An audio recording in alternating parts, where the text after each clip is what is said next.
Que les portes qui étaient fermées s'ouvrent au nom de Jésus. S'ouvrent au nom de Jésus.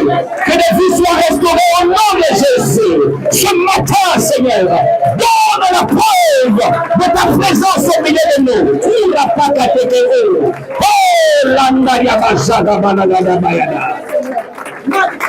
Oh, thank you, Lord. Bénissons ton nom.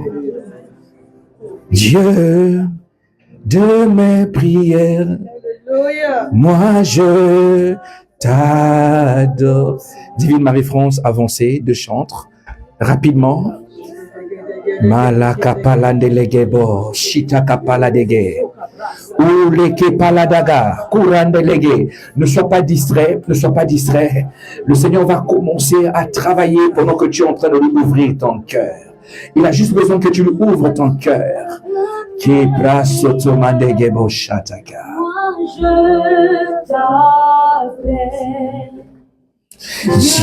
de mes prières, moi je te cherche. Dieu de mes prières, moi je t'adore. Dieu de mes prières, moi je t'achète. Touche-moi ici, ici, ici. Touche-moi ici, ici, ici. Touche-moi ici, ici, ici. Dieu de mes prières, moi je t'adore. Dieu de mes prières, moi je t'adore.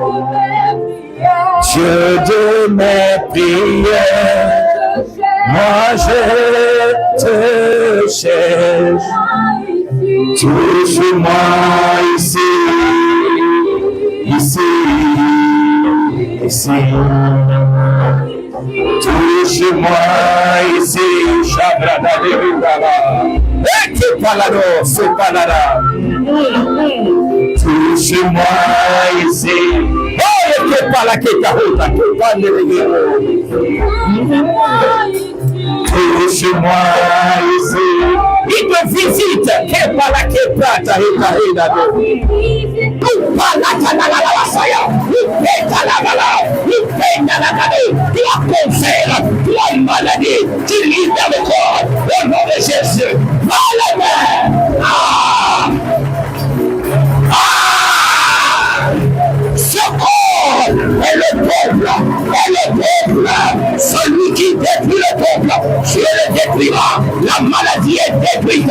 Au nom de Jésus. Il est de Sakaya Baba. Le diable était monté.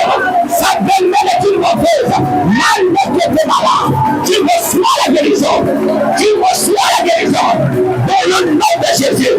Des guérisons forcées. Des guérisons forcées. Tu sors d'ici. Restauré. Guérison dans ton âme.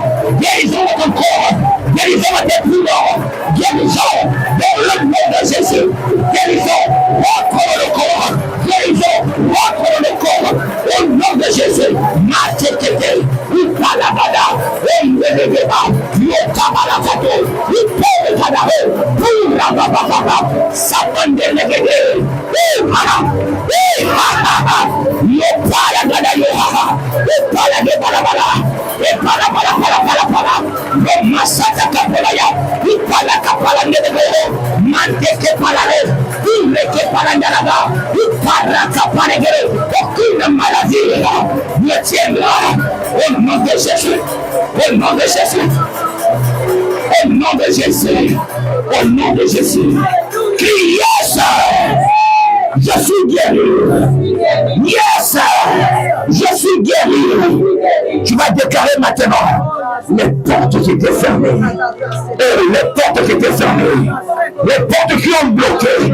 Les promesses qui ont été faites pour toi. Pour cette année 2024, je t'annonce que nous sommes en décembre. L'année n'est pas finie. Les portes de 2024 qui étaient fermées s'ouvrent. Commence à battre les mains. Commence à proclamer. Commence à proclamer. Non, non, non. Nous sommes l'église. Nous sommes l'église. Colonne de la paix. Colonne de la justice.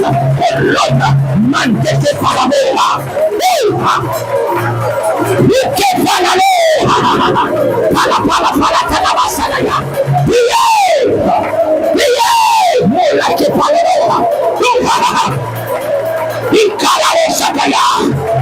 Porte de la pauvreté, libère au nom de Jésus.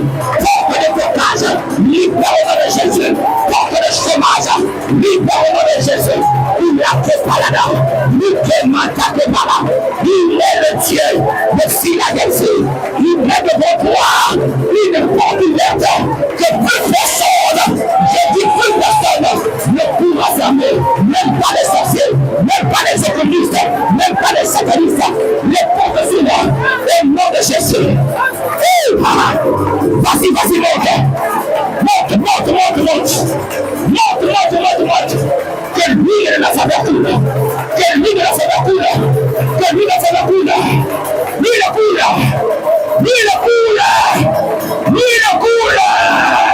Le jour va briser à cause de l'huile. L'huile coule.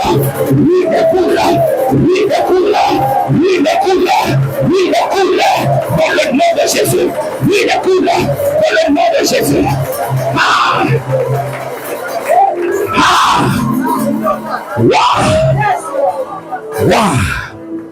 Si tu voyais la photo de ce que tu es spirituellement, le diable a peur de toi. Le diable tremble. Tu vas battre les mains. Tu vas décréter maintenant. Toute œuvre de la sorcellerie monte contre toi. Toute œuvre des vaudous, des Antilles monte contre toi. Est descendu maintenant. Au nom de Jésus. Par les mains déclare. Aucun sorcier, aucun sataniste, aucun occultiste n'aura le contrôle sur ta vie. Dans le nom de Jésus. Nos vies sont cachées en lui. Je suis intouchable. Dans le nom de Jésus. Je sais qui j'ai cru. Je sais que mon Rédempteur, il se lève le dernier. Il n'est pas mort. Il est vivant le Rédempteur. Oh, Palagadayo. Il t'en a la compagnie. Toi, petit sorcier.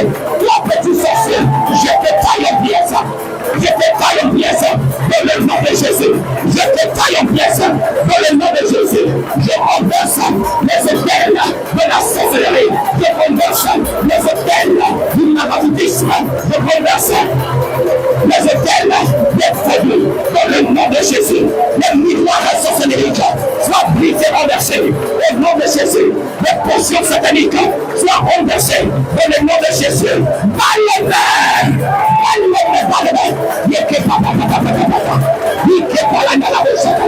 Nous sommes dans la maternité. Il y a des enfantements. Que tu enfantes. Le dessein du Père. Je le déclare. Aucun dessein ne mourra en toi. Dans le nom de Jésus. Je prophétise une saison d'enfantement. Dans le nom de Jésus. Tout ce qui a été dit sur toi.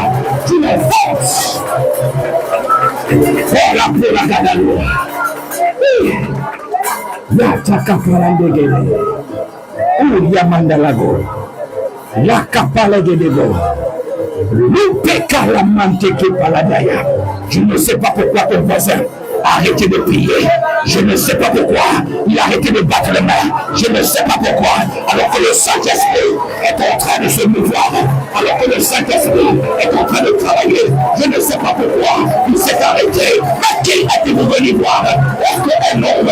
Non, vous êtes venu à la rencontre de celui qui crie.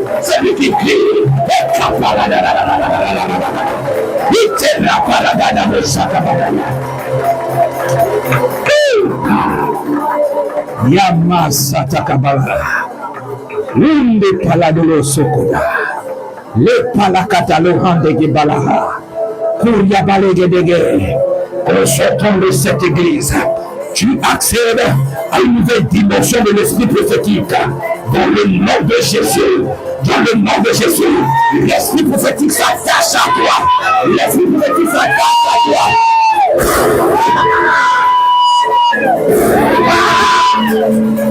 Recevez second souffle sur vous. Dans le nom de Jésus. Dans le nom de Jésus. Toute montagne qui se lève contre toi, ça baisse au nom de Jésus. Ça baisse au nom de Jésus. Aujourd'hui, c'est le jour de liberté par l'esprit. Le jour de liberté par l'esprit. Il n'y a pas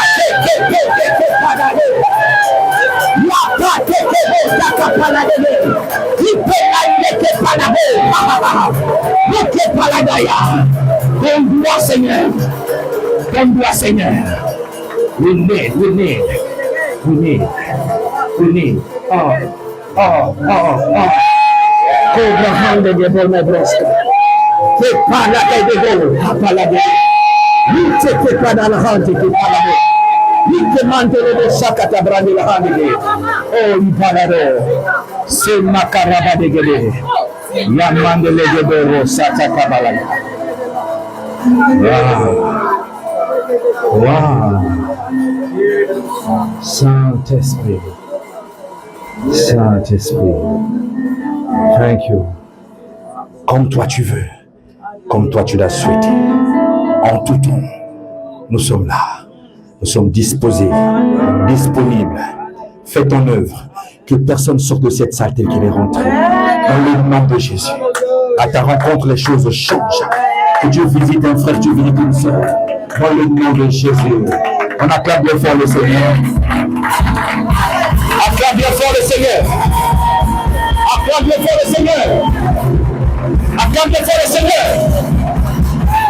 Acclame bien fort le Seigneur.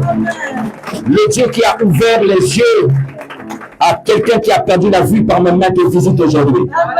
Le Dieu qui n'est pas mort, qui est vivant, te visite aujourd'hui. Non, je n'ai pas entendu ton amen. Non, donne-moi un bon amen. Un amen qui arrive ici. Alléluia.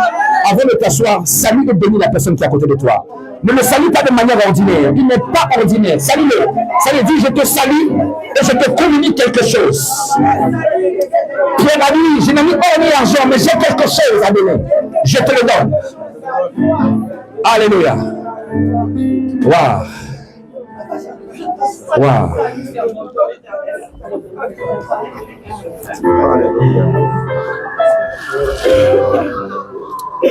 Alléluia. Veuillez prendre place.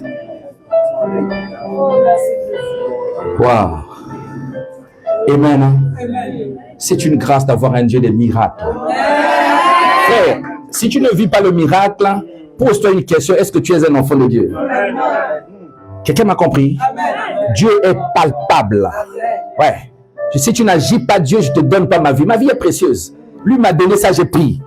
Je lui ai dit, si tu n'agis pas, je te laisse tomber.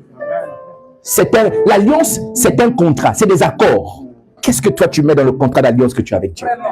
Tu viens au Seigneur comme ça, comme ça. Je te donne ma vie, comme ça. C'est fini. Tu donnes comme ça gratuitement. Non. Je te donne ma vie, oui. Mais en contrepartie, je veux te voir. Je dois travailler avec toi.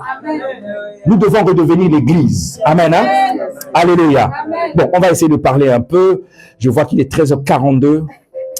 Alors, est-ce que j'aurai toujours... Bon, ça va aller. C'est un culte spécial. Amen. Hein? Ça va aller. Amen. Hein?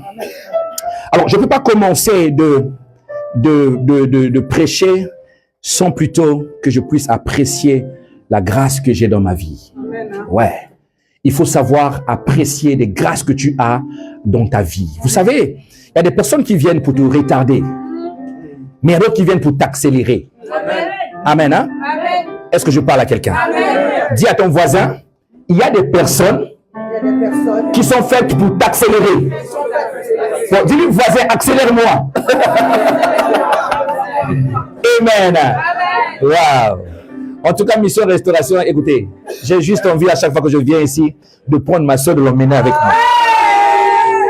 Amen. Hein? Parce que quand je vois la manière dont vous la célébrez, alors je me demande si vous connaissez qui elle est réellement. Ouais, c'est vrai. Une bonne personne, quelqu'un de très bien, de très honnête. Amen. Hein? Vous savez, quand quelqu'un vous ouvre son cœur et vous confie les choses personnelles, c'est que cette personne-là vous considère beaucoup. Amen. Hein? Moi, je l'appelle mon pasteur. Ouais, mon pasteur. Regarde comment tu dis amen. Donne un bon amen. Oh, si tu ne donnes pas un bon amen, tu ne recevras rien. Donne un bon amen. Un amen qui me bénit. Qui yes. Il est mon pasteur. Il me conduit. Alléluia. Acclamons le Seigneur pour mon pasteur, le pasteur Armel. Merci pour le travail. Alléluia. J'étais venu, la salle était encore petite là-bas, et là-bas c'était encore ouvert. Hein. On était encore ici dans un coin. Et je viens, je vois que il y a l'élargissement. Je me tourne, je vois la sono parce qu'un jour on a souffert avec le micro. Hein. Ah là là. Quelqu'un se souvient de ça? Et je suis béni de voir maintenant une sono, table de mixage. C'est la preuve que le Seigneur est en train d'avancer avec nous. Nous célébrons l'ange de la maison pour le travail. Waouh. Ouais. Toi qui crois que les femmes ne peuvent pas bâtir, détrompe-toi. Hein? Oui, dans la chambre haute, il y avait très peu d'hommes, mais beaucoup plus de femmes. Je crois beaucoup au ministère de la femme. Amen. Hein? Et vous allez voir, cette ville va tomber. Amen. Acclamons encore Jésus, mon pasteur. Alléluia. Je voulais honorer mon père spirituel. Tout l'huile qui coule sur moi. J'étais étonné, il m'a dit, je viens là-bas. J'ai dit, ah bon? J'ai tremblé et je me suis préparé en conséquence. Je dis, hé, prêcher devant une telle onction, vous savez, quand Dieu t'accorde la grâce de prêcher devant quelqu'un qui t'a consacré, parce que ce qu'on va faire avec vous tout à l'heure, c'est lui qui a mis l'huile sur ma tête. Amen. Hein? Il n'est pas mon Moïse, il est mon Abraham. Papa, Dieu te bénisse. Je suis très honoré d'être sous ton manteau. Tu as cru en mon ministère. Tu es un bon père pour moi. Et ce que j'apprécie, vous savez, on n'est pas père spirituel parce qu'on consacre des gens. On n'est pas père spirituel parce qu'on prêche à l'église. On est père spirituel parce qu'on a un type de cœur qui porte les gens. Et Papa Sita a un cœur extraordinaire. Est-ce qu'on peut bénir Dieu pour Papa Sita? Waouh, formidable. Formidable. Ça, je peux le témoigner. Amen. Hein? Ouais. Il y a des reines qui rentrent dans le palais qui peuvent sortir, mais il y a des reines éternelles qui demeurent dans le palais. Est-ce que je parle à quelqu'un? Bon, je suis un homme marié. Amen. Hein? Je fais partie des polygames de la nouvelle alliance. J'ai mon premier amour, Jésus. Deuxième amour, la mise éternelle. Amen. Aidez-moi à célébrer le pasteur Daniel, mon épouse. Alléluia. Elle est l'original. Hein? Cherche pas à la copier. Elle est l'original, cherche pas à la copier. Parce que même quand tu la copies, il y a des choses d'elle qui ne t'arrêteront pas sur ta copie. Chérie, je t'aime beaucoup. Merci. Elle gère le ministère des femmes à l'église et travaille à mes côtés. Elle est pasteur. Je l'ai aimé, je l'ai pris, je l'ai béni, je l'ai marié, je l'ai consacré, je l'ai formé, je l'ai introduit. Alléluia. C'est beau. Amen. Hein? Je ne suis pas venu seul, je suis venu avec mes enfants dans la foi. Ministre Philippe, tiens-toi debout. Joël qui est au piano. Amen. Hein? Ça, c'est Ministre Philippe. Ouais. Ça, c'est mon homme de main. Il est notre ministre, le tutelle, c'est lui qui gère nos cultes. À côté, il y a le ministre Papi, tiens-toi debout. C'est son assistant. Amen. Hein? Des fois, quand il arrive comme ça, les gens pensent que c'est le pasteur. Parce que lui s'habille exactement comme moi, à tous les coups. Donc, si tu le vois venir, essaie un peu de bien voir. Mais il a laissé la barbe. Je vais lui demander d'enlever la barbe comme ça, on sera. À côté, il y a ma fille Marie-France. Tiens-toi debout, ma fille. C'est son épouse. Amen. Hein? Ça, c'est mes grâces. Elle est chantre, prédicatrice, modératrice, obéissante, servante, assidue. Oui? C'est une bénédiction. Célébrons le Seigneur pour Marie-France. La divine qui est là, qui me prend en photo. Je crois que Vous l'avez déjà vu ici, c'est ma fille, c'est le bon divin. C'est le bon divin. Elle travaille avec moi à Elvis Puna Ministry. Amen. Hein? Derrière là-bas, j'ai un long monsieur. Tiens-toi de vous, mon fils. Voilà. Ah, voilà. Ça, c'est un fils personnel que j'ai. Au fait, si tu veux avoir des problèmes avec moi, il faut le toucher lui. Il y a des fils qu'on touche, tu dis, mais toucher là seulement, on verra ça après. Mais il y a d'autres, quand on touche, on dit, hé, qu'est-ce que tu fais? Christian. Amen. Hein? Il a géré pendant un bon moment notre église de Rouen. Et fils, je bénis Dieu pour ta disponibilité et pour ton cœur. Il est le responsable de tous les événements que la MCR organise. Amen. Hein? Célébrons le frère Christian. Ah, gloire à Dieu. Alléluia. Là, nous avons le coordonnateur général de Elvis Puna Ministry, mon ministère personnel, ceux qui m'accompagnent dans mes déplacements pastoraux. Et donc, c'est lui qui dirige toutes les équipes d'Elvis Puna Ministry. C'est le grand Joël. Amen. Veuillez vous rasseoir. Alors, what time? Je finis à quelle heure? Donnez-moi mon heure. J'aime bien avoir mon heure. Je finis à 14h25. Ok, très bien. On va essayer de faire le TGV. Alors, votre thème de la saison, c'est la destinée prophétique. Amen. Hein? La destinée prophétique. Depuis un moment, votre pasteur vous conduit dans ce thème-là, la destinée prophétique. J'ai apprécié cela.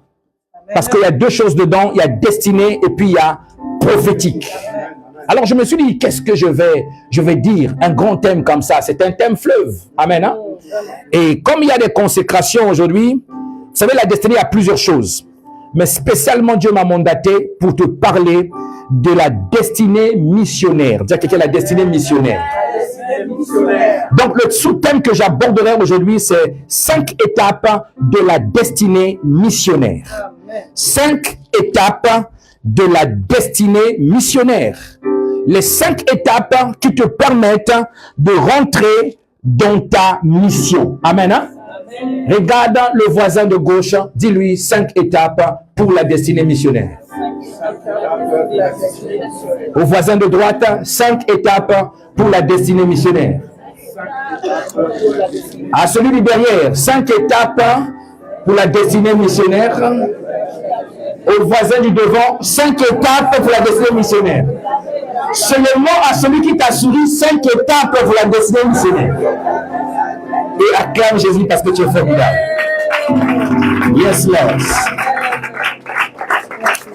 Amen. Nous allons prendre un texte, Ésaïe chapitre 40, et nous lirons un verset. Ésaïe chapitre 40, le verset 27. Ésaïe, le chapitre 40, le verset 27. Attends que le voisin prenne la Bible. Venir à l'église sans Bible est comme un soldat qui va sur un champ de bataille sans armes. Très dangereux. Ésaïe chapitre 40, le verset 27. Voici, je lis la version du second, Ésaïe 40, 27. Pourquoi dis-tu que Jacob, pourquoi dis-tu Israël, ma destinée est cachée devant l'Éternel, mon droit passe inaperçu devant mon Dieu. Ma destinée est cachée devant l'Éternel et mon droit passe inaperçu devant mon Dieu. Amen. Hein? Ce qui m'intéresse dans ce texte, c'est le mot destinée. Quand on parle de destination, ou encore on parle de, comment dirais-je, destinée prophétique, le mot phare, c'est d'abord la destinée. Si tu ne comprends pas le mot destinée dans son sens large, même si on dit prophétique, tu vas te perdre en prophétisant. Est-ce que je parle à quelqu'un? Dis, pasteur, avance. Pasteur, avance. Lorsqu'on parle de destinée, en hébreu, on dit Derek. Ça va? On dit Derek. Quand on parle de Derek, le premier mot qui désigne Derek, c'est ce qu'on appelle la route. Dis à ton voisin, ma destinée, c'est ma route. Dis, ma destinée, c'est ma route. Et j'aime comment le dictionnaire, le Robert, a défini la destinée. La route plutôt. Le Robert, quand on parle de route, il dit ce qui suit. Il dit, la route est une voie de communication de première importance. Voie de communication de première importance. Vous comprenez? Le Robert dit voie de communication de première importance. Donc, ta destinée, c'est ce que tu as de plus important. Amen. Est-ce que je parle à quelqu'un? Je n'ai pas entendu ton amen. Donne un bon amen qui arrive ici. Alléluia. En fait, la destinée, c'est cette grande route très importante que toi et moi, nous sommes appelés à suivre. Alléluia. Donc, il y a déjà l'itinéraire qui est tracé devant toi. Donc, un chrétien ne peut pas vagabonder sur la terre. Excusez-moi du terme. Tu ne peux pas être là sans savoir quoi faire. Frère, moi, je ne comprends pas les chrétiens qui ont du temps. Un chrétien n'a pas le temps. Est-ce que je parle à quelqu'un? Mes enfants de la femme me disent, pasteur, repose-toi un peu, repose-toi un peu. Mais qui vous a dit que je ne me repose pas? C'est que vous vous reposez trop. Amen. Hein? Il y a des choses que tu dois faire. Alléluia. Dis à ton voisin, tu ne seras pas vagabond sur la terre. Il y a une route que Dieu a préparée pour toi. Et sur cette route, pour que tu avances, il y a des connexions que tu vas devoir garder et des connexions que tu vas devoir se séparer d'eux. Amen. Hein? Oui. Parce que de la même manière que Dieu envoie des bonnes personnes dans ta vie, le diable aussi envoie des mauvaises personnes. Mais c'est à toi de discerner que cette personne-là n'est pas une bonne relation pour moi. Amen. Hein? Amen. Hein? Ainsi, le pasteur Armel a parlé dimanche dernier du cas d'Abraham. Quitte ton pays, quitte ta patrie. Qui a suivi ça? On vous souhaite pas le message. Il n'y a que 2 personnes. Bon, c'est pas grave. On est habitué à ça. Amen. Hein? Amen. Hein? Elle a parlé du cas d'Abraham. Quand Dieu a dit à Abraham, quitte ta patrie, quitte ta maison, va. Abraham, qu'est-ce qu'il a fait? Abraham a pris Lot, son neveu. Et il partait avec Lot. Mais qui avait demandé à Abraham de prendre Lot? C'est lui-même. Et pourtant, avec Lot, ils ont le lieu de son papa. Donc, ils arrivent, il y a un palabre qui a commencé entre les bergers d'Abraham et les bergers de Lot. Et Abraham se lève. En fait, il fallait qu'il se sépare de Lot pour avancer. Amen. Hein? Amen. Donc, la destinée d'Abraham, oui, il était né de la famille de Lot, mais parce que Lot n'était pas une bonne connexion pour Abraham. Même si c'était ton neveu. Je vais dire à quelqu'un, tu peux avoir quelqu'un de ta famille, mais qui combat ta destinée. Oh, j'ai pas entendu ton amen. J'ai pas entendu ton amen. Donc, tu dois apprendre à te séparer des Lot. Amen. Hein? Des Lot. Et repartons un peu chez Abraham. Abraham avait un serviteur. Son nom était Eliezer de Damas. Tu te souviens de ça? À un moment, quand Isaac ne venait pas, papa a commencé à pleurer. Il a dit, Seigneur, donc l'héritier de tout ça, ce serait Eliezer de Damas. Pourquoi il promet l'héritage à un serviteur? Parce que c'était un serviteur particulier.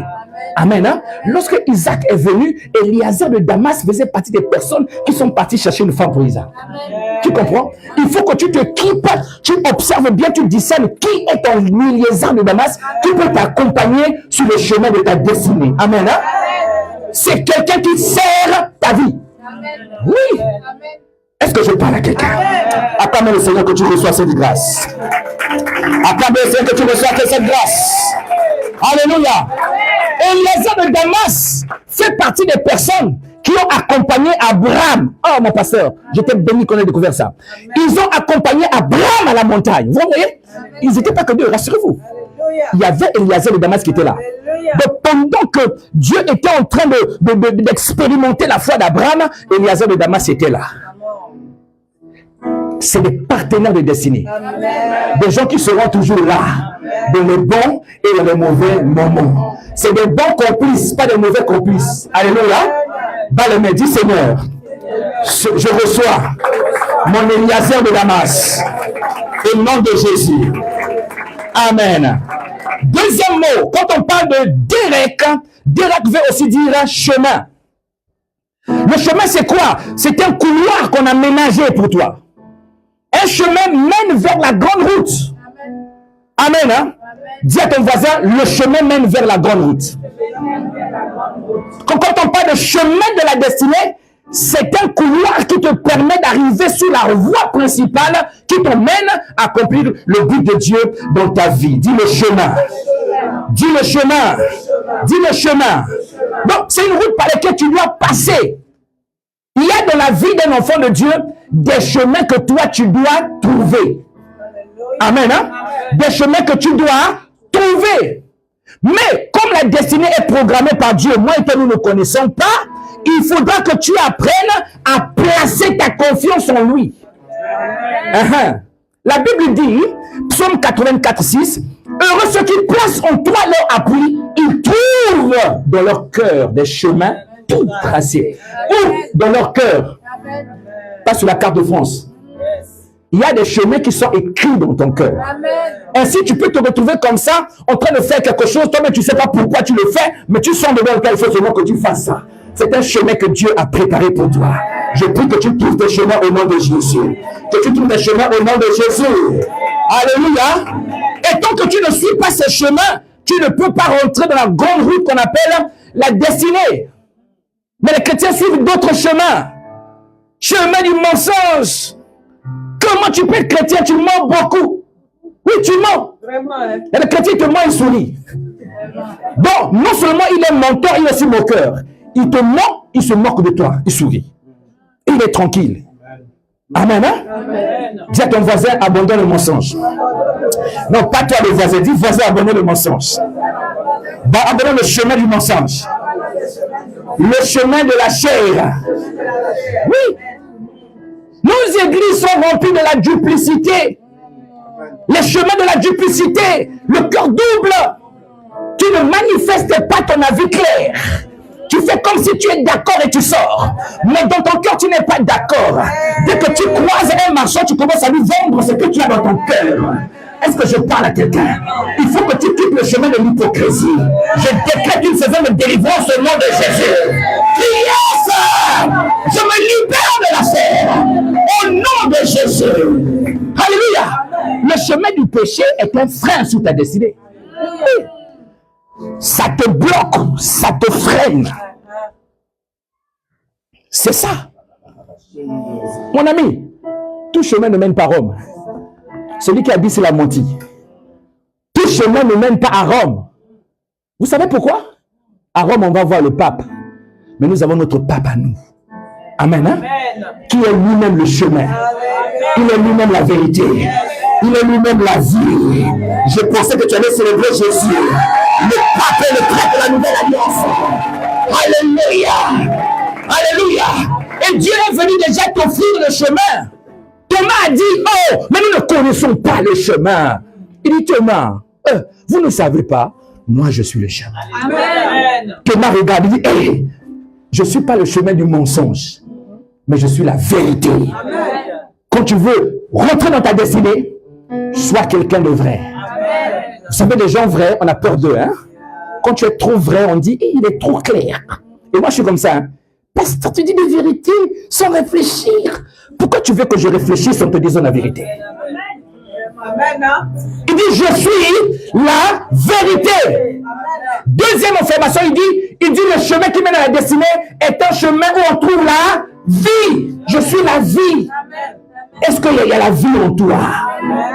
Est-ce qu'il y a la vie en toi? Oui. Quand tu arrives à un endroit, qu'est-ce que tu communiques? Amen. Il y a des personnes comme ça. Hein? Il vient trouver un couple en train de se disputer. Quand il vient là, le couple, ça chauffe encore. Hein? C'est un pompier, le mec, là, il met encore le feu. Moi, j'ai vu des gens comme ça. Hein? J'ai grandi en Afrique. Il a grandi en Afrique. Il n'est pas né en France. Il a grandi en Afrique. En Afrique, on avait des couples qui se battaient comme ça. Et nous, on sort, on acclame. Tape-le, tape-le. L'homme tape la femme. Tape-le, tape-le, tape. La femme gifle, gifle bien. La femme t'a giflé. On les encourage à se battre, vous voyez? Et ça, c'était appétissant de faire ça. Quelqu'un me comprend? Oui. Toi, tu apportes quoi? Est-ce que là où tu arrives, tu apportes la vie ou tu apportes la mort? Quel est le chemin que tu suis? Alléluia. Quel chemin que tu suis? Tu vas kiffer le mari de l'autre comme ça, là, facilement, gratuitement. Tu ne sais pas qu'un mari se fabrique. Un homme se trouve, un mari se fabrique. Je suis un produit de pasteur Daniel. Tout ça. Toi, là, tu ne peux pas me supporter, tu ne peux pas me supporter, tu ne peux pas me supporter, tu ne peux pas. Tu ne peux pas. Je suis compliqué. Hein? Compliqué. Ah. Quand je m'assois à table, je contrôle la fourchette. Pourquoi la fourchette est comme ça? Je contrôle. C'est très compliqué. Mais elle a étudié des techniques pour me supporter. Je suis le produit de ma femme. Célébrons le Seigneur pour ma femme. Toi, tu vas seulement récupérer. Amen. Hein? Amen. Hein? Vous devez comprendre une chose. Dans le domaine de la destinée, il y a 2 morts. Dis à ton voisin 2 morts. Dis-lui 2 morts. Il y a les morts pour le péché. Dis les morts pour le péché. Ce sont des personnes que le péché tue. Les personnes que le péché tue tous les jours. La Bible dit, l'âme qui pêche, c'est celle qui mourra. Donc, à chaque fois que tu commets un péché, la mort vient en toi. Amen. Hein? Il y a les morts pour le péché. Et deuxième type de mort dans le chemin de la destinée, c'est ce que j'ai appelé, moi, les morts au péché. Les morts au péché, ce sont les personnes qui tuent le péché quotidiennement. Ils se sanctifient quotidiennement. Le chemin de la destinée a besoin que tu te sanctifies. Amen. Est-ce que je parle à quelqu'un? J'étais à Kinshasa cet été. On m'a donné le micro pour prêcher. Séminaire, 5000 personnes. Je prends le micro comme ça, je monte. Régale le monde, plein air. Alors, voici le thème qu'on m'a donné. Ne vous conformez pas au siècle présent. J'ai dit, hey, aïe, aïe, aïe. Merci, Daddy. J'ai pris le micro. J'ai récupéré les polygames. Les polygames. Les gens qui aiment 2 femmes, 3 femmes, 4 femmes. Frère, comment toi seul, tu peux aimer 2 femmes? Tu as quel cœur? Tu es musulman. Tu es musulman. Tu es musulman. Tu es musulman. Amen. Donne-moi le main que je te parle. Donne un bon amen. Oh, je l'ai essayé, je l'ai goûté. Tu es au restaurant. Elle, c'est un plat. C'est un manque de respect, mon ami. J'ai parlé aux impudiques. La foule était silencieuse. Il m'écoutait. Et toi qui as pris aussi la femme de ton voisin, il faut laisser. Les tontons Baïta. Non, on laisse ça. Pour prier pour nous, c'est compliqué. Amen. Hein? Alléluia. Donc, le chemin de la destinée, il faudra que tu arrives à te sanctifier, à te préserver saint. Oui. Il a porté lui-même nos péchés en son corps sur le bois, afin que mort au péché, nous vivons. Quand tu tues le péché quotidiennement, la vie vient en toi. L'accélération de la destinée dépend de ta capacité à tuer le péché tous les jours. Je répète encore. L'accélération sur la route de la destinée dépend de ta capacité à tuer le péché tous les jours. Oui. Je veux pas avec ça, Église. Vous avez aujourd'hui des messages sensationnels. Béni, béni. Qui t'a dit que tu n'es pas béni? Qui t'a dit que tu n'es pas béni? Qui t'a dit que tu n'es pas béni? Il faut prêcher aux gens l'évangile. Il faut prêcher aux gens Jésus. Il faut prêcher aux gens la sainteté. Il faut prêcher aux gens ce qu'ils veulent entendre de la parole, pas de toi. Donnez-moi amen. Derek veut dire voyage. Voyage. Le Robert. Oh, le dictionnaire m'a plu. Le matin, ça m'a plu. Robert. Regardez comment il définit. Il dit, course que fait un porteur pour transporter quelque chose. Course que fait un porteur qui transporte, non, pour transporter quelque chose. Donc la destinée est une course qui consiste à donner ce que l'on a transporté pour quelqu'un. Je répète encore. Une course qui consiste à donner ce qu'on a transporté pour quelqu'un. Frère, ma soeur, celui qui est à côté de toi là a besoin de toi. La raison qui fait que tu n'avances pas, c'est ton voisin. Dis à ton voisin, libère-moi. Touche-le. Dis voisin, libère-moi. Libère-moi. Oui, parce que dans le domaine de la destinée missionnaire, il y a ce qu'on appelle le partenariat. Vous voyez, Jean-Baptiste est venu. Il est venu, lui. La Bible dit, il commence à prêcher. Ah, ta réputation, les gens viennent. Il avait un bâton en main. Mais il ne pouvait pas continuer comme ça. Parce que son travail s'arrêtait quand Jésus arrivait. C'est pour ça que quand il a vu Jésus, il dit, celui-là est plus grand que moi. Je ne suis pas digne de délier la croix de ses souliers. Il dit maintenant, écoutez, c'est lui que vous devez écouter maintenant. C'est lui que vous devez suivre. Il a donné même ses disciples à Jésus. Vous comprenez? Il a dit, suivez-le. Pas moi, suivez-le. En fait, la destinée est une course de relais. Ainsi, si Dieu a mis ton voisin devant toi, et que lui, il est en train de retarder, de dormir, il croit qu'il a l'escale, en train de dormir, de se reposer, il te retarde. Piétine et dit, voisin, libère! Je dois passer. Alléluia! Acclame le Seigneur pour le voisin. Qui te libère? Dis-lui, voisin, avance! Dis, voisin, avance! afin que j'avance. Avance afin que j'avance. Lorsqu'on parle de Derek, on parle de manière et d'habitude. Donc la destinée demande que tu aies des manières et des habitudes. Quand on parle de manières, ce sont les manières qui construisent ton caractère. Ta manière de se conduire devant les gens. Ta manière de parler. Il y a des chrétiens, quand ils te parlent, tu pleures. Tellement la bouche est mauvaise et méchante. Hein? Ils parlent. Et les femmes comme ça, chrétiennes, elles parlent en langue. Mais quand elle parle à son mari, tu ne sais pas qui est le mari, qui est la femme. Il n'appelle même pas chérie. Bis! Bis! Tellement ils sont déformés, même quand elles sont romantiques, on ne comprend plus. Quoi? Bis! Je t'aime. Ah, mon ami. Pour me dire je t'aime, tu cries sur moi comme ça? Dis le caractère. T'établiras dans le palais. Le caractère te sortira du palais. Acclame Dieu que ça change au nom de Jésus. Les comportements bizarres. Tu critiques même les gens que tu ne connais pas. Un homme de destinée, une femme de destinée est long à parler. Amen. Hein? Si tu veux avancer, un secret, ne parle pas trop. Ne rentre pas dans toutes les conversations. C'est de l'embouteillage que tu crées sur ta destinée. Il y a des choses que tu écoutes, tu n'écoutes pas, continue ta route. Est-ce que je parle à quelqu'un? Je prie que ce soit ton cas au nom de Jésus. Donne-moi un amen prophétique. Donne-moi un amen prophétique. Alléluia. La destinée demande des habitudes, mon ami. Des habitudes. Quand on parle des habitudes, c'est quoi? C'est les choses que tu fais continuellement. La récurrence. Ah, les Français, merci. Thank you. La récurrence, les habitudes. Amen. Hein? Jésus avait des habitudes spirituelles.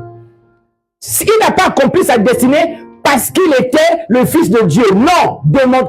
Vous savez, c'était un homme, Jésus. La Bible dit, il a été tenté en toutes choses. Frère, toi qui tombes, qui se relève là, depuis que tu n'arrêtes pas de tomber, tu continues de tomber là. Jésus est venu dans une maison assise comme ça. Une belle prostituée. Vous savez, les prostituées à l'époque étaient très belles, bien maquillées. La prostituée transporte même le parfum. Il touche la jambe de Jésus d'une façon. Ceux qui étaient là ont dit, hé, mais pourquoi lui, elle te touche comme ça? Jésus a dit, touchez, touchez. Ça aurait été toi, tu dois commencer à fermer les yeux. Tu regardes, tu as envie de dire à Pierre, sors, laisse-nous d'abord un temps. Tu vois? Il a été tenté en toutes choses. Comme moi et toi. Amen. Mais la Bible dit, il ne pécha en rien. Il ne pécha en rien. Ça fait partie des raisons qui ont fait que Jésus a accompli sa destinée, parce qu'il a réussi à vivre une destinée sans péché, sans péché, sans péché. Donne-moi l'amen. Donne-moi l'amen. Dans les mains comme Jésus. Ouais. Deuxième raison pourquoi il a réussi sa destinée. Parce que c'était un homme de discipline. La Bible dit, mon pasteur, il se levait tous les matins de bon matin pour aller prier. Tout à l'heure, j'ai dit 4 heures, il se crier. Mon ami, tu penses que être chrétien, c'est être marié au matelas? Le matelas, c'est l'un des premiers ennemis de la destinée, c'est le matelas. Quand tu veux prendre du retard, dors beaucoup. Les grands hommes ne dorment pas beaucoup. Et les grands hommes, ils choisissent des bons moments. Et un des bons moments que le Seigneur avait compris, c'est la nuit. Nous avons un président de la République, le président Macron. Vous savez, la vie de ces hommes-là, d'État, doivent aussi nous enseigner.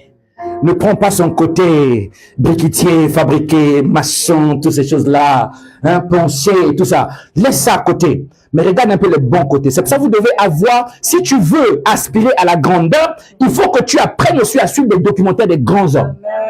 Amen. Hein? Le président Macron, ce qui fait sa force, c'est que c'est un monsieur, il peut dormir, mais la nuit, il travaille tard la nuit. Ses conseillers disent qu'il se lève le matin, tard la nuit, il reste, jusqu'au petit matin, il travaille, il lit, il s'instruit. Et quand il se réveille, quand il parle en français, là, nous tous les Français, là, on est déphasés. Quelqu'un me comprend? Il avait des habitudes. Et le Seigneur avait des habitudes, là. Il se levait de bon matin, il partait prier. Mais toi, tu ne pries pas. Tu dors beaucoup. Tu pries aujourd'hui à 5 heures. Demain, tu dis, Seigneur, 5 heures, c'était lent. Je vais me réveiller 7 heures. 7 heures. Tu dis, je vais jeûner 1 mois. Tu commences une semaine. Tu dis, Seigneur, je m'arrête à 1 semaine, je continuerai plus tard. Plus tard. Tu n'arrives pas à avancer. Tu tiens quelque chose, tu ne vas pas jusqu'au bout. C'est ça qui fait que beaucoup de chrétiens ont des destinées bizarres dans l'église. On ne comprend pas quand tu es chaud, on ne comprend pas quand tu es froid. Tu es un peu comme ça. Non, pas toi le voisin. Dis au voisin, libère-moi, afin que je passe. Acclame le Seigneur que ta vie de prière augmente. Que la discipline de prière augmente. Amen. Hein? Ça, c'est ce que l'on appelait la destinée. Mais le thème que mon pasteur nous a défini, elle ajoutait prophétique dedans. Et quand on dit prophétique, ça vient changer beaucoup de choses. Amen. Hein? Prophétique, destinée prophétique. Alléluia. Ce qui est prophétique, c'est ce qu'on te dit, on dit sur toi ou on déclare sur toi. Amen. Hein? La destinée devient prophétique lorsque le Seigneur qui nous a créés a déclaré des choses sur notre vie. Alléluia. Et ce qui fait que lorsqu'il déclare sur toi, amen, hein, alors cette prophétie-là commence à marcher avec toi. C'est pour ça qu'on dit, attends-la et suis son cours. Il y a un temps qui a été fixé et ça accomplira certainement. Amen. Hein? J'aime ce chanteur-là qui a chanté ça. Il y a une prophétie sur ma vie. Je ne peux pas échouer. Je n'échouerai jamais. Aidez-moi, je ne chante pas bien. Hein?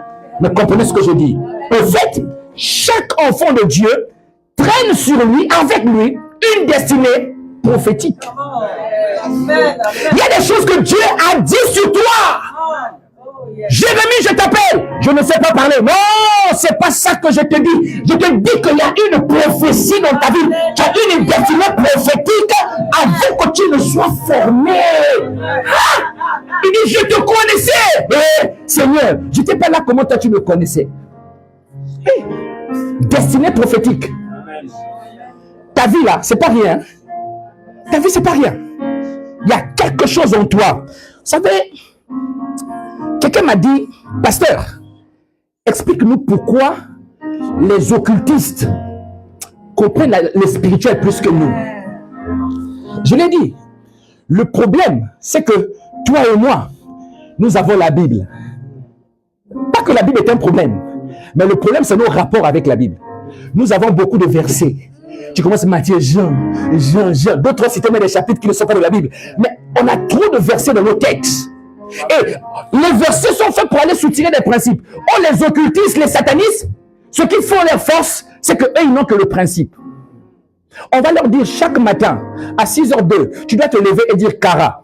Chaque matin, 6h02, Kara. Kara. Kara. Et quand il dit Kara là, quand il te maudit là, ça t'atteint si toi tu dors beaucoup. Amen. Les principes, peut-être on va dire les principes.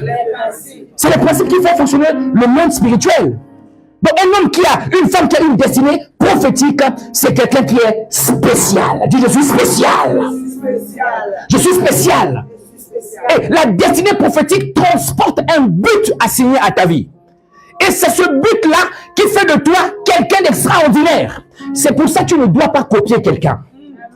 Ah ouais. Tu ne dois jamais copier quelqu'un. Tu peux l'avoir pour modèle, tu peux l'avoir pour mentor, mais ne cherche pas à le reproduire parce que tu ne seras jamais lui. Donne un amen que je te parle. Donne un bon amen.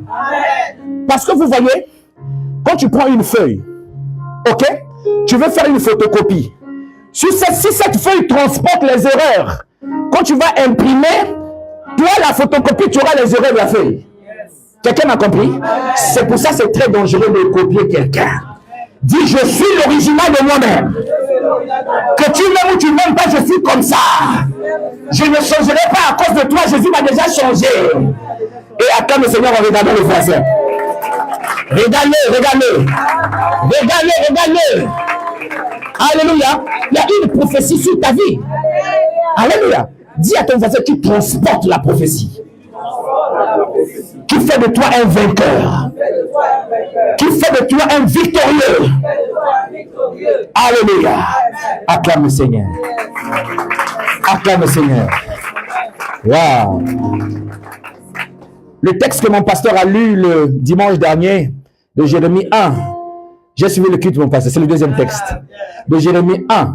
Jérémie chapitre 1, verset 5. Voici ce qu'elle a lu.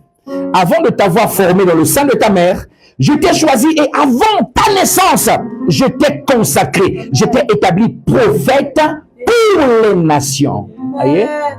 Pour les nations. Autrement dit, en faveur des nations. Qu'est-ce que je veux dire par ce texte? La destinée prophétique dépend de 3 choses. Dis à ton voisin 3 choses. Je veux que tu le notes bien. La destinée prophétique dépend de 3 choses. La première chose dont dépend la destinée prophétique, il dit à Jérémie ici, je t'ai choisi. Je t'ai choisi. Autrement dit, la prophétie qui est dans ta vie dépend de tes choix. Je répète encore. La prophétie qu'il y a dans ta vie dépend de tes choix. Comment tu choisis?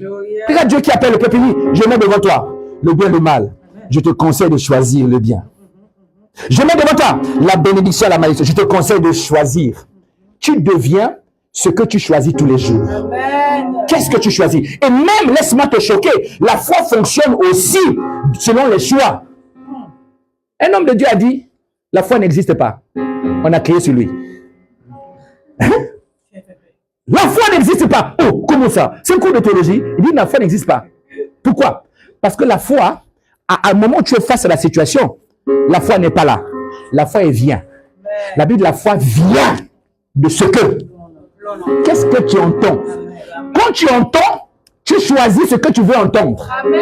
Parce qu'au même temps que Dieu te parle, au même temps que le diable aussi te parle, au même temps que ton âme te parle, mais tu choisis quelle voix que tu entends. Et le choix est très déterminant dans le domaine de la destinée. Même dans le foyer. Hein? Toi qui choisis un homme parce qu'il est musclé, qui t'a dit que les hommes musclés, c'est des bons hommes? Tu te moques de nous, petite taille. Ma taille là est géniale, mon ami. Tu ne peux pas voir ma taille. C'est pour ça que tu es grand comme ça. Est-ce que je parle à quelqu'un? Oui. Ma taille est spéciale. Est-ce que vous comprenez ça? Ouais. Donc ta destinée dépend de tes choix. Deuxième chose. Pourquoi? Parce que les choix détermineront le cours de ta vie. Amen. Hein?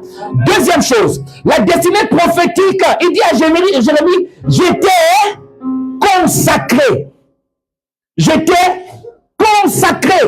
Autrement dit, j'étais mis à part. Donc, quand tu veux rentrer dans le domaine de la destinée prophétique, il faut que tu veilles sur ta consécration. Est-ce que je parle à quelqu'un? Il y a des choses qu'un consacré ne peut pas faire. Il y a des choses on ne doit pas te trouver dedans. Ça va retarder ta destinée. Ça ne va pas retarder ta destinée. Il y a des choses que tu dois refuser de faire. Même sur ton courage. Pourquoi tu as fait ça? Je n'ai pas compris, on m'a encouragé. On t'a encouragé à faire le mal. Tu dois faire des choix. Dis à ton voisin, tu dois être mis à part. Tu dois être mis à part. Tu dois être mis à part. Alléluia. Alléluia. Troisième chose. J'ai donné 3. Hein? J'ai parlé des choix. J'ai parlé de la consécration. Amen. Hein? J'étais établi prophète. J'étais choisi avant ta naissance. J'étais consacré et j'étais établi. Troisième chose, c'est le fait d'être établi. Il faut que tu sois établi. Un homme établi est un homme fait. Là où tu es, tu as le contrôle de tout. Amen. Hein? La destinée prophétique dépend de ça. C'est-à-dire qu'on ne doit pas te bouger n'importe comment parce que tu es établi, tu es fondé sur la parole. Amen. Hein? On te dit, la place que tu as là, c'est pas pour toi. Tu leur dis, qui vous a dit que c'est pas ma place? Quelqu'un m'a dit un jour, toi tu as l'ambition, tu veux devenir pasteur. Je dis, non, j'ai pas l'ambition, je suis fait pour être pasteur. Donne-moi l'amen. Frère, depuis que je suis jeune, hein, à l'église là, j'ai toujours aimé les postes. J'ai jamais été sur le banc, toujours les postes. Chef de ça, responsable de ça, chef de ça, responsable de ça. J'ai jamais été un frère simple. Parce que je savais ce qui était dans ma vie. Toi tu dis, moi si je suis simple fidèle, quelle destinée tu vas accomplir avec la simplicité des fidèles? Est-ce que je parle à quelqu'un? En bas les simples fidèles. Non, dis en bas les simples fidèles. En bas les simples fidèles. Bouscule le voisin, dis commence à trouver quelque chose à faire à l'église. Touche-le. Dis fais quelque chose. Ne reste pas comme ça, fais quelque chose. Alléluia. À quand le Seigneur encourage les voisins. Wow. La destinée prophétique a 3 domaines. Le premier domaine, c'est le domaine social. C'est-à-dire que le domaine social, dans ta destinée, il y a un type de vie sociale que tu dois avoir. Oui. Que le Seigneur avait déjà préparé pour toi. Un mari ou une femme prophétique. Est-ce que je parle à quelqu'un? des enfants prophétiques, des amis prophétiques. Les Eliezer. Amen. Hein? Une maison prophétique. Quand on vient dans ta maison, les vies des gens changent. Je déclare que là se fleurit de ta maison. Là se fait prospérer les choses de ta maison au nom de Jésus. Qui est-ce? Ma maison devient prophétique. Au nom de... Pas les mettre plus ça. Seigneur, fais de la maison une maison prophétique. Mandala kapala me sete baladaya. Le diable n'entrera plus jamais dans ta maison au nom de Jésus. Il ne rentrera plus jamais chez toi au nom de Jésus. Qui est ce? Ma maison est barricadée. Au nom de... Amen. Deuxième composante de la destinée prophétique, c'est ce qu'on appelle la composante professionnelle. Il y a un travail prophétique pour toi. Pas le travail qui te loin de Dieu là. Ça, c'est pas ça de ça que je parle. Il y a un travail qui vient t'équilibrer.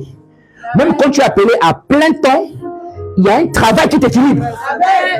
Je parle à quelqu'un? Oui. Moi, j'ai une entreprise à gérer, mes amis. Mais je suis pasteur à plein temps. C'est un travail qui m'équilibre. Ça n'impacte pas négativement au ministère. C'est ce qu'on appelle le travail prophétique. Amen. Hein? Une intelligence prophétique. Très important. Oui. Une position qui est prophétique. Une position d'influence. Alléluia. Dans ton lieu de travail, on ne doit pas jouer avec toi. On ne joue pas avec toi. Avant d'être pasteur comme ça, à plein temps, mon pasteur, j'étais salarié. La patronne est venue voir. Monsieur, on m'a dit que vous, au lieu de travailler, vous parlez seul dans les rayons. Je dis, oui, madame, je parle seul dans les rayons, moi. Je suis fait pour parler seul. Est-ce que je fais mal mon travail? Oh non. Mais vous me reprochez de quoi? Moi, je suis ici pour travailler. Est-ce que je ne travaille pas? Elle dit, non, tu travailles bien. Je dis, non, si vous ne voulez pas de moi, je quitte. Elle dit, non, reste ici, reste ici. Je dis, ouais, laissez-moi continuer de parler. Amen. Hein? J'ai fait de mon travail un travail d'équilibre. Amen. Hein? Oui. Après, elle est venue. Oh, j'ai appris que tu es pasteur. Tu peux baptiser mon enfant. Je dis, oui, madame, il n'y a pas de souci, je peux baptiser ton enfant. C'est vrai pourquoi elle a cru? Un de ses clients est venu avec une maladie. Ce monsieur-là, on devait l'opérer, mon pasteur. On a fait des radios. Je ne sais pas ce qu'il avait, on devait amputer un truc là dans son corps là. Il est venu désespéré, il m'a dit, la dame l'accueil m'a dit que toi tu pries. J'ai un problème. On doit m'opérer dans 2 jours. Donc, je dois revoir le chirurgien pour qu'il voit un peu encore l'examen, pour voir où on va m'opérer. Le monsieur était désespéré dans le magasin, mon ami. Je lui ai dit, ah bon, on va t'opérer? Oui. De quoi? Il m'a donné le nom, j'ai oublié. Ça, il y a des maladies qui ont des noms bizarres. Il y a des maladies, il faut seulement refuser de retenir le nom. Laisse ça comme ça. Hein? J'ai dit, ok, viens. Moi, je connais quelqu'un qui est capable de faire quelque chose. Je lui ai imposé. Dans le travail, j'ai mis la main comme ça sur son ventre. Le monsieur a donné. Tu sais, quand l'espoir est fini, tu donnes à tout le monde. Hein? Il a donné. J'ai dit, yes, l'homme. Et j'ai dit, Seigneur, fabrique un témoignage aujourd'hui dans ce magasin-là. J'ai posé ma main. J'ai dit, reçois la guérison au nom de Jésus-Christ de Nazareth. Amen. Le monsieur a dit, tu as fini? J'ai dit, oui, c'est fini. Tu es guéri. Quand tu as fait, il te reste maintenant à proclamer. J'ai dit, c'est fini, monsieur, tu as guéri. Il est parti, il a vu le chirurgien. Le chirurgien a fait la radio. Le chirurgien a observé comme ça, il n'y a plus rien. Il a dit, oh, monsieur, qu'est-ce qui s'est passé? Oh, on n'a plus besoin de vous opérer. On ne sait pas ce qui s'est passé. On ne sait pas. On ne sait pas. Amen. Hein? Et depuis ce jour-là, mon travail est devenu plus que prophétique. Le monsieur a ramené maintenant sa femme. Elle aussi. J'ai dit non, elle, il faut aller me voir l'église, je ne vais pas prier. J'ai refusé de prier pour elle. Sinon, je serais devenu leur marabout de famille. Dieu t'appelle pas à être marabout, on met les hommes à Jésus. Ce n'est pas toi qui fais le miracle, c'est Jésus qui fait le miracle.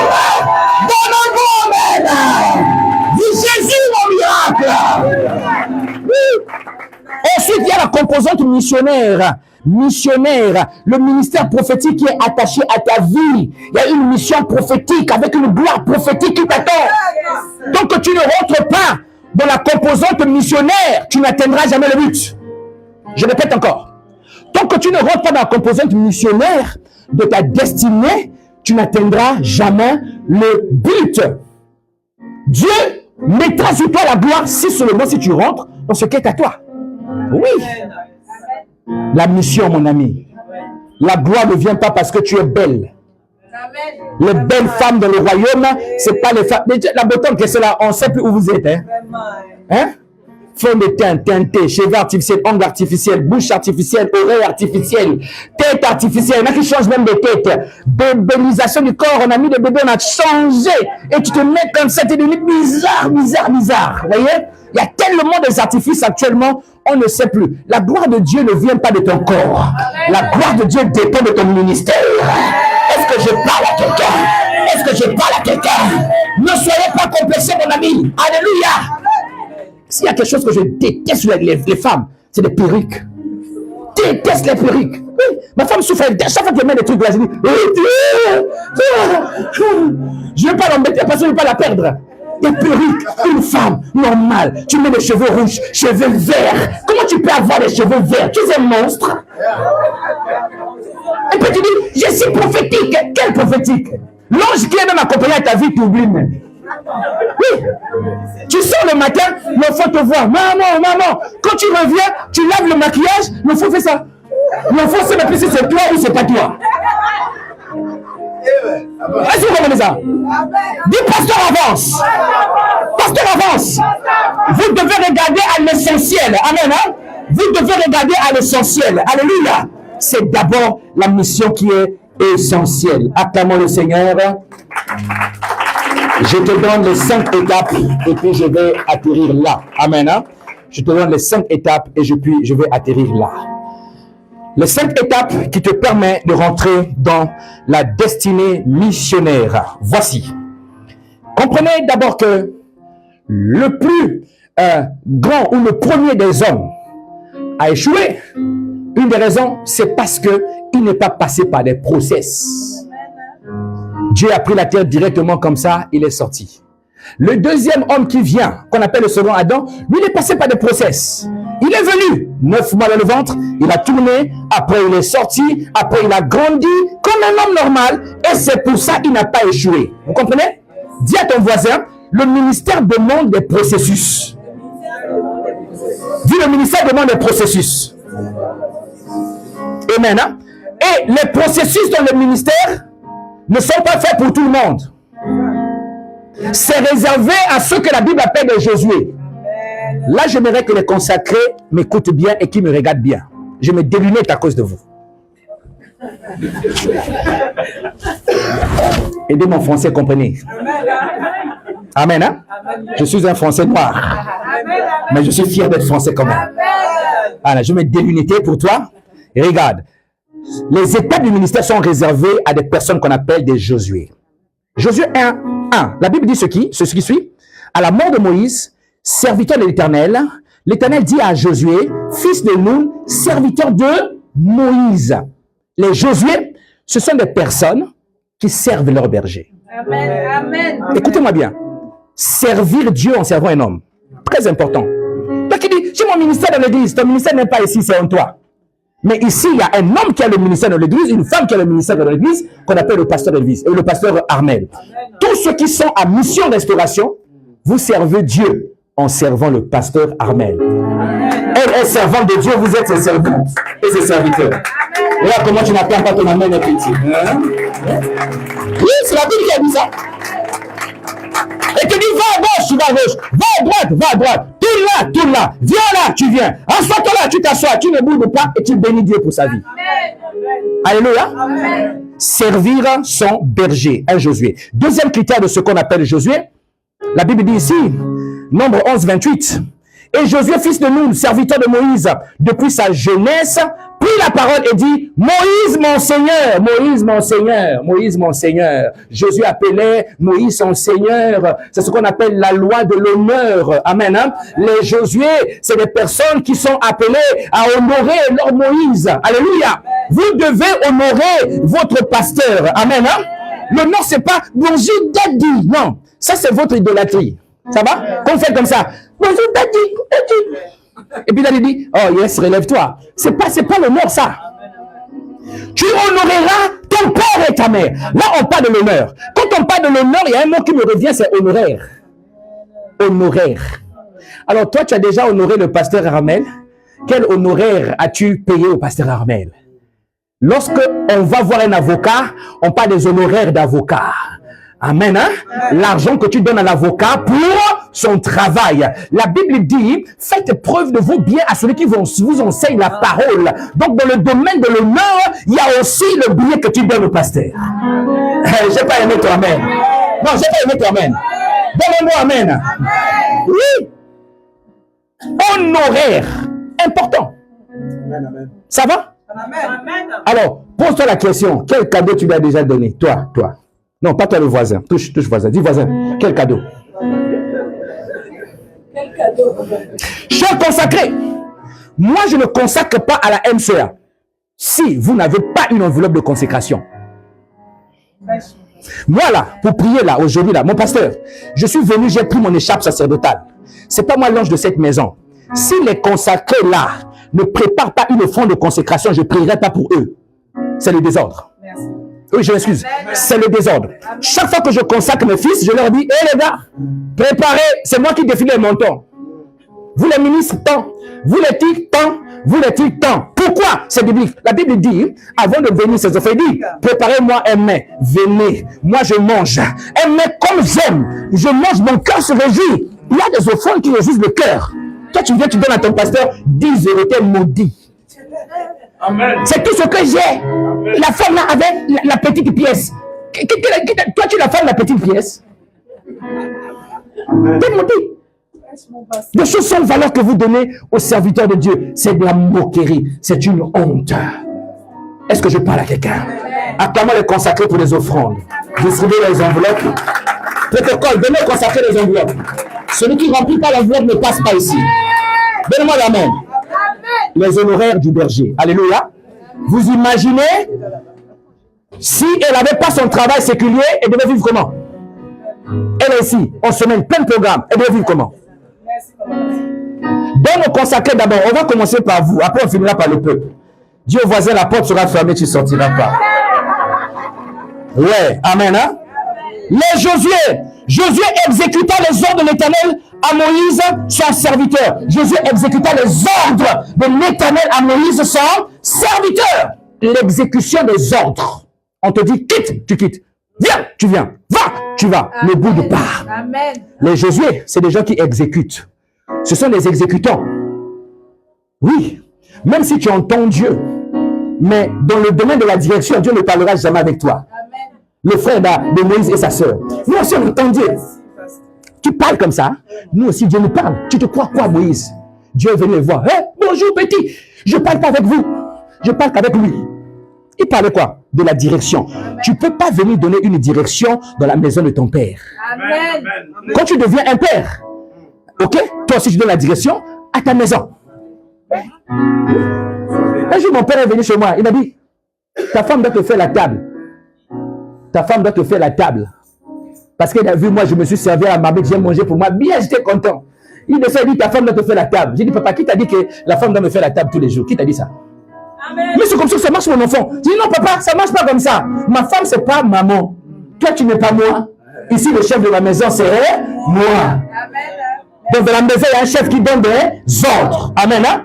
Ma femme est fatiguée, je l'aime tellement. Je n'ai pas besoin qu'elle me fasse la table. Je me fais la table, je m'attable moi-même. Acclamons le Seigneur pour les hommes comme ça. Comment c'est moi? Exécution des ordres. Amen. Tu ne peux pas bouder un ordre que ton pasteur te donne. Est-ce que je parle à quelqu'un? Bouder un ordre, c'est aussi hésiter. Quand on te dit fais ça, tu commences à hésiter. Est-ce que ce qu'il dit là, c'est vraiment biblique? C'est toi qui as écrit la Bible. Tu dis que c'est biblique. Donc une femme comme ça qui fait à ce que par lui Dieu vous attire tous. Elle n'est pas biblique, c'est toi qui es biblique. Donne-moi un bon amen. Donne un bon amen. Et aujourd'hui nous allons bénir mon pasteur. Acclamons le Seigneur. On va le bénir aujourd'hui. On va la bénir. Alléluia. Il y aura 2 offrandes aujourd'hui. Amen. Hein? 2 offrandes. Première offrande, c'est moi qui va faire à la fin du culte. Amen. Deuxième offrande, c'est le protocole de l'église. C'est très important, mon ami. Amen. Très important ce que je vous dis. Amen. Hein? Rassurez-vous, hein? On ne vit pas de l'argent des offrandes. Hein? Moi, j'ai un bon salaire. Je suis suffisant. Ce n'est pas l'orgueil. Dieu m'a assez béni. Je suis béni, mon ami. Je rencontre des grands hommes d'État qui viennent me donner en enveloppe $2000.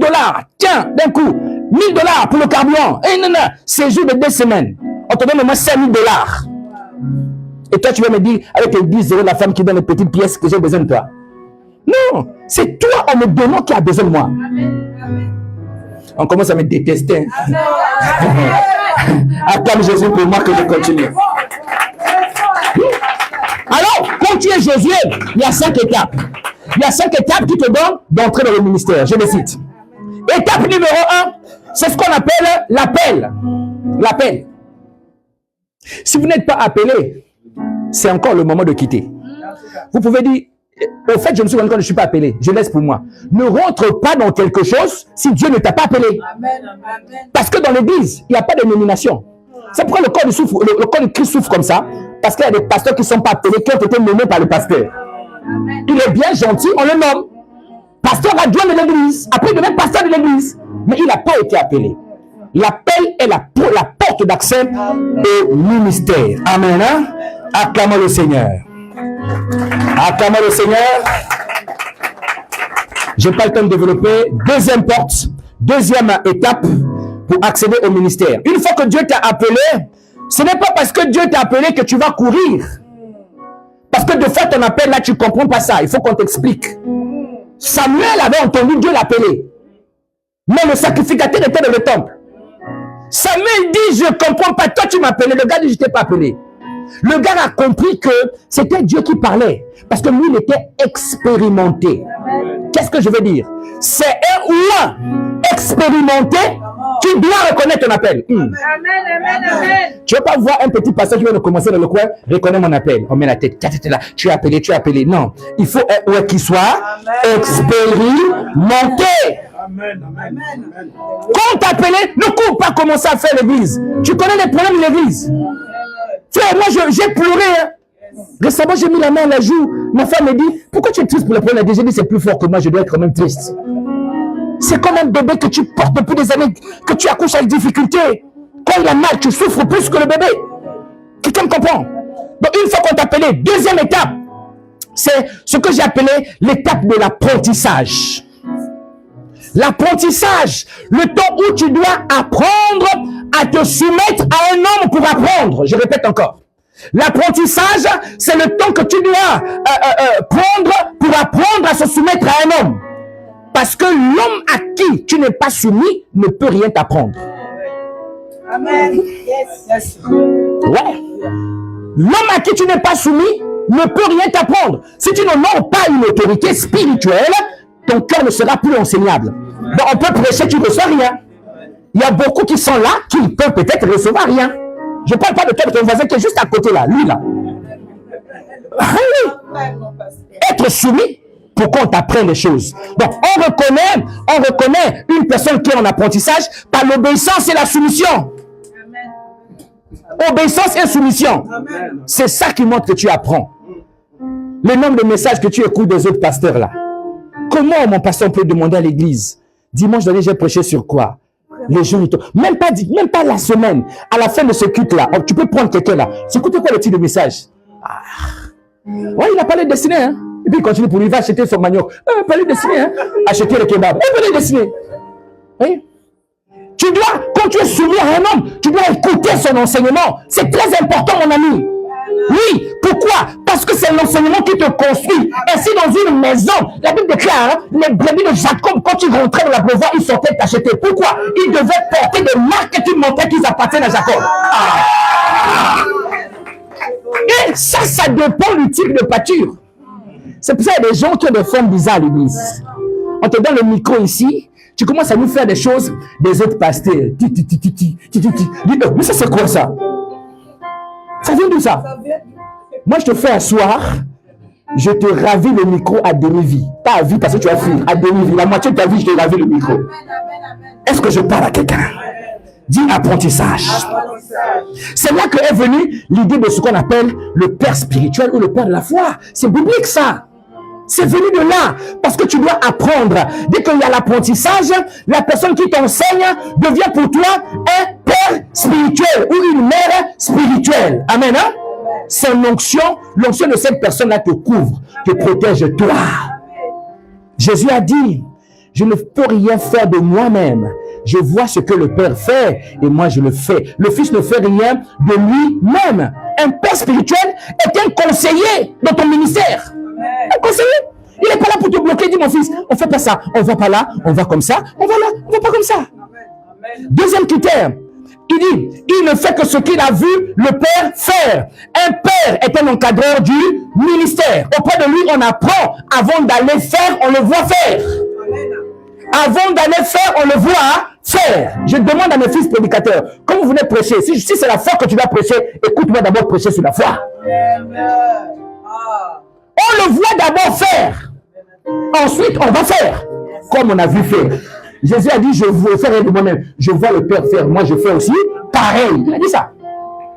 Mais toi, tu fais comme qui? Est-ce que quand on te voit là, est-ce qu'on voit le pasteur Amel en toi? Ma soeur, tiens-toi debout, toi. Tiens-toi debout. Attends-moi, Seigneur, un peu pour elle. Amen. Bon, ça n'est pas jalouse. Hein? Non, je n'ai pas vu aujourd'hui, mais elle, j'ai vu. Tout à l'heure, elle conduisait. Je la regardais. Vous connaissez, votre pasteur, c'est ma soeur. Donc, je la connais, au fait. Quand elle fait même le ministère, je la connais. Je l'ai vue, elle. Elle a reculé d'une façon là. Comme le pasteur Amel a fait ça. Hein? Vous connaissez ce truc-là? Oui. Elle a fait ce vidéo, il dit, mon pasteur est rentré en elle. Non, sois béni, je prierai pour toi. Mais oublie pas de fondre. Alléluia. Parce que vous devez porter le sceau de votre père spirituel. Paul a dit, Timothée est le sceau de mon apostolat. Quand on voit Timothée, on lit l'apôtre Paul. Amen. Hein? Il dit à Timothée, enseigne mon enseignement. Prends mon enseignement, va enseigner ça. Enseigne. Il dit, je vous envoie mon fils Timothée de la foi. Il vous enseignera ce que moi j'enseigne. Et il vous parlera de comment je me conduis dans le ministère. Donc Timothée avait même des manières de l'apôtre Paul. Amen. Hein? Quand tu prêches comme ton pasteur, tu n'es pas sa copie. Tu es juste un enfant de la foi. Amen. Père prédicateur, commencez à prêcher comme votre pasteur. Pour que l'église vous reconnaisse, vous devez prêcher contre votre pasteur. Sinon, quand tu fais tes trucs là, tes démonstrations des versets bibliques là, on est fatigué de toi. Tu nous fatigues. Est-ce que je parle à quelqu'un? Donne-moi l'amen. Donne-moi l'amen. Quelqu'un dit, faites le parti d'Israël. Qu'est-ce qu'il est venu ici? Je suis venu te parler aujourd'hui. Alléluia. Dis, pasteur, avance. Pasteur, avance. Jésus dit, ce que le Père fait, le Fils aussi le fait. Pareil. Le père spirituel doit être plutôt un modèle. Un modèle. Tu n'as pas de modèle dans le ministère. Tu suis qui? Il y a toujours quelqu'un sur qui on calque. Oui, oui. Tu peux pas être toi-même. Robinson Crusoe, tu es tombé comme ça du ciel. On ne sait pas d'où tu viens. Tu fais tes trucs à toi, mon ami. Le ministère, c'est déjà écrit. Hein?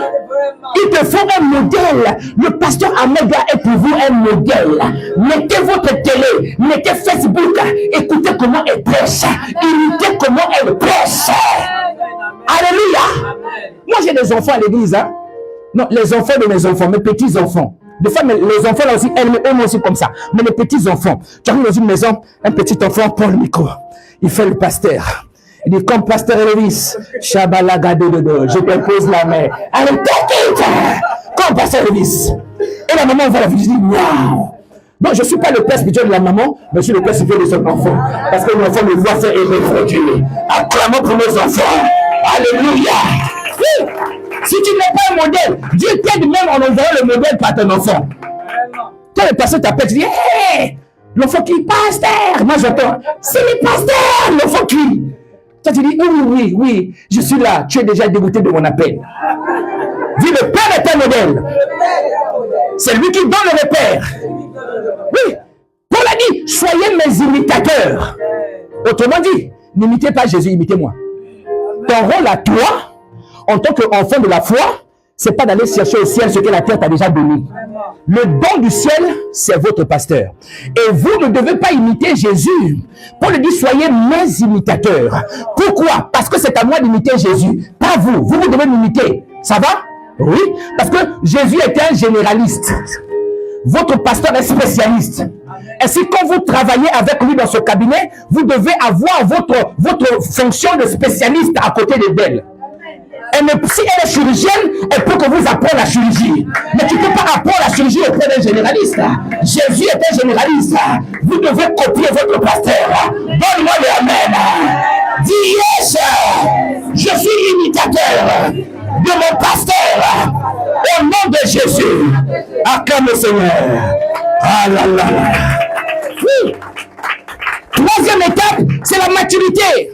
Mon pasteur, la maturité spirituelle. Un enfant de la foi ne devient pas mature quand il sait charger la tête des versets bibliques. Non. La maturité n'a rien à voir avec les versets bibliques. Tu vois quelqu'un cite des versets, mais c'est un païen dans l'église. Plein de versets dans la tête. On reconnaît un enfant qui est devenu mature par sa ressemblance à son père. Amen. Ouais. Mon pasteur, quand tu vois un enfant commencer à te ressembler, ça veut dire que dans cet enfant-là, la maturité est arrivée. Un fils est mature lorsqu'il est capable de perpétuer l'œuvre de son père. La Bible dit, aussi longtemps que l'héritier est un enfant, il ne diffère en rien d'un esclave. Il ne peut pas être héritier. Vous comprenez? Donc pour hériter, il ne faut plus être un enfant. Il faut grandir. Tu dois avoir les marques de la grandeur. Est-ce que je parle à quelqu'un? La ressemblance avec ton pasteur. Cher consacré, trouvez un domaine où vous ressemblez à votre pasteur. Sinon, quittez là. Excusez-moi, quittez là. Oui. Oui. J'ai un fils comme ça que je vais apprendre à élever bientôt. Je lui ai dit, toi, je te donnerai les culs du dimanche. On l'a réussi à m'envoyer les prédications. Quand j'écoutais la prédication, je m'écoutais en lui. Wow! Et il met aussi les abacos. Aïe, aïe, aïe. Aïe, aïe, aïe. Est-ce que je parle à quelqu'un? Il veut même imiter même de ma manière de m'habiller. Un fils comme ça, tu lui donnes l'assemblée. Presque dimanche. Le peuple ne sera pas dépaysé. Il prêchera comme toi. Il parle comme toi. Il est habillé comme toi. On a l'impression de voir le pasteur en le voyant. Ça, c'est des fils qu'on élève dans le ministère. C'est ça qu'on appelle la maturité ministérielle. Acclamons le Seigneur. Acclamons le Seigneur. Acclamons le Seigneur. Quatrième étape, c'est la reconnaissance humaine. Ouais. Appelé, préparé, formé, il faut que les hommes t'établissent.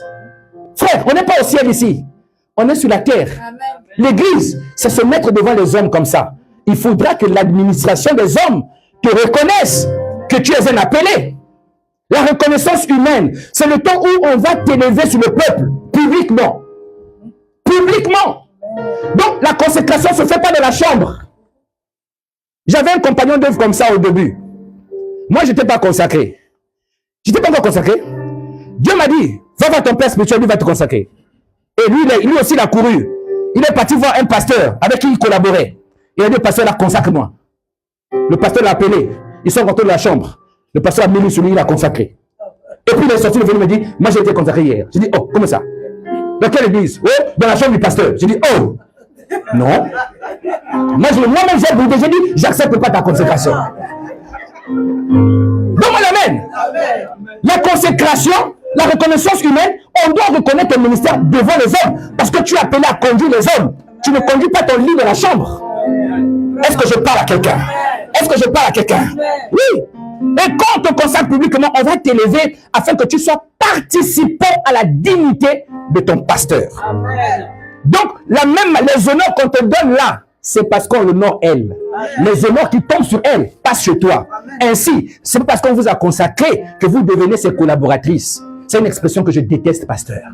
Je ne fais pas le ministère avec des collaborateurs. Il n'y en a pas dans le ministère. Amen. Hein? Il n'y a pas de collaboration avec moi. Non, non, non. Que tu sois papa vieux, consacré avant moi. Quand tu viens dans mon ministère, c'est moi, je dois être ton père. Je me mets devant. Amen. Ah, oui. Oui. Est-ce que je parle à quelqu'un? Oui. J'ai un évangéliste comme ça. Pasteur, moi j'ai connu Dieu telle année. Avant moi, hein? Telle année avant moi. Je dis, très bien, pas de souci.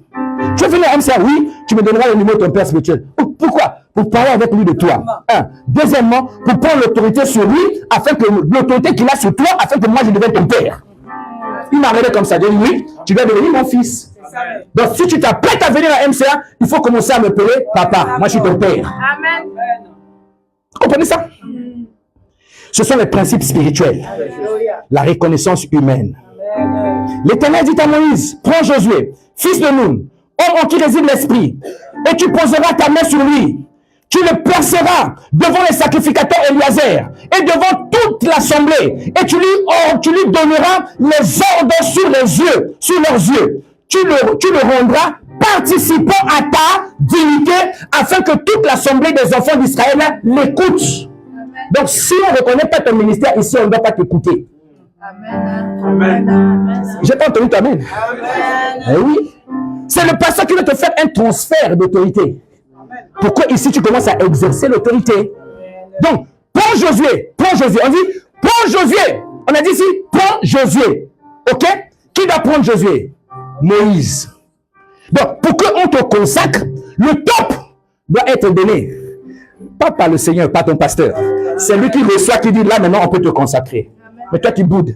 5 ans, hein? On est là comme ça, on n'avance pas. Qui t'a dit que tu n'avances pas? 10 ans, pour consacrer 10 ans d'église. Je suis fatigué.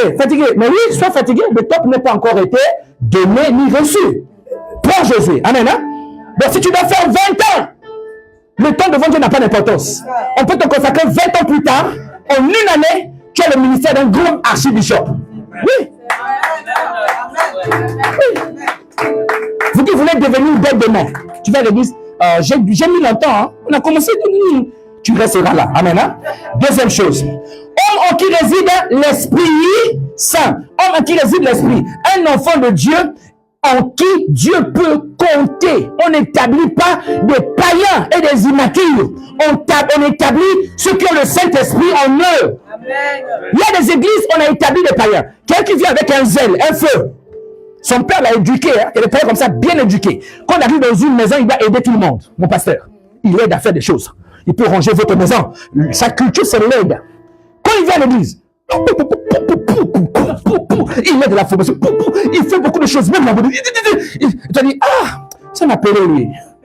C'est un appelé, là. C'est un appelé. Mais il n'a même pas fait l'appel au salut. Il n'a même pas donné sa vie à Jésus. Le Saint-Esprit n'est pas en lui, mais il a juste la bonne éducation qu'il doit le faire dans l'église. Et on le consacre. C'est pour ça que les chrétiens souffrent. Quand tu viens dans une église, demande à ton pasteur, tu es venu comment? Comment tu es venu pasteur? Pose la question. En qui réside l'esprit? Autre critère. Et tu lui poseras ta main sur lui. L'imposition de main. Donc celui qui ne t'a pas encadré ne doit pas poser sa main sur toi pour reconnaître ton ministère. Je répète encore. Celui qui ne t'a pas encadré n'a pas le droit spirituellement de poser sa main sur toi pour reconnaître ton ministère. Il n'a pas le droit. Il n'a pas le droit. Tout à l'heure, moi je ne vous imposerai pas les mains du tout. C'est votre pasteur qui tiendra vos têtes, pas moi. Quelqu'un m'a compris? Pas moi. C'est comme ça que ça marche. Tu le placeras devant le sacrificateur. Tu le placeras devant le sacrificateur. Au fait, lorsqu'on te consacre, cela doit se faire au devant de moi un autre pasteur qui est aussi consacré. C'est pas que toi, vous et votre pasteur de l'église. C'est pour ça que moi je suis venu. Papa C'était est venu. Pasteur Daniel est venu. Les ministres de culte sont venus. Hein? C'est comme ça que ça passe. Laisse-moi un peu t'enseigner. Je vais continuer. Il dit, tu le placeras devant le sacrificateur Éliazer et devant le peuple, pas de la chambre. Donc en présence des chrétiens. Pourquoi? Parce qu'aujourd'hui, vous êtes sur le point de devenir les autorités dans cette église. Donc c'est devant les gens qui vous seront échus en autorité qu'on doit reconnaître votre ministère. Acclamons un peu le Seigneur. Tu lui donneras des ordres sous leurs yeux. Des ordres sous leurs yeux. Tout à l'heure, votre pasteur va vous parler. Il va vous dire, ok, toi tu dois m'obéir. Toi tu dois faire ça. Ici, là, à compter d'aujourd'hui, toi tu ne feras plus ça. Le ministère c'est difficile, c'est ça, c'est ça, c'est ça. Mais toi, ça tu ne feras pas. Ça tu ne feras pas. Ça tu feras. Il va te dire ça. Les ordres. Parce qu'un consacré doit être capable d'obéir aux ordres. Amen. Donc, on vous donnera des ordres à exécuter. Amen. Acclamez le Seigneur pour eux, les ordres. Après seulement, cela on dit, tu le rendras participant à la même dignité. Donc, on demande maintenant au peuple de te considérer comme il considère ton pasteur. Tout à l'heure, on va te lever. On va te se relever. On te présente au peuple. Voici votre assistant pasteur tel. Voici votre assistant pasteur. Vous comprenez?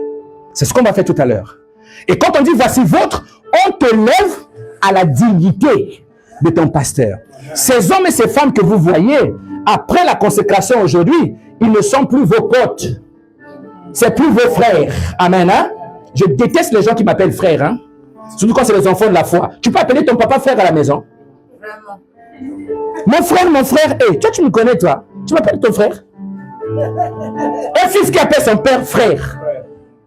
Donc, votre pasteur, ce n'est pas votre soeur, hein? C'est ma soeur de la foi, ce n'est pas ta soeur.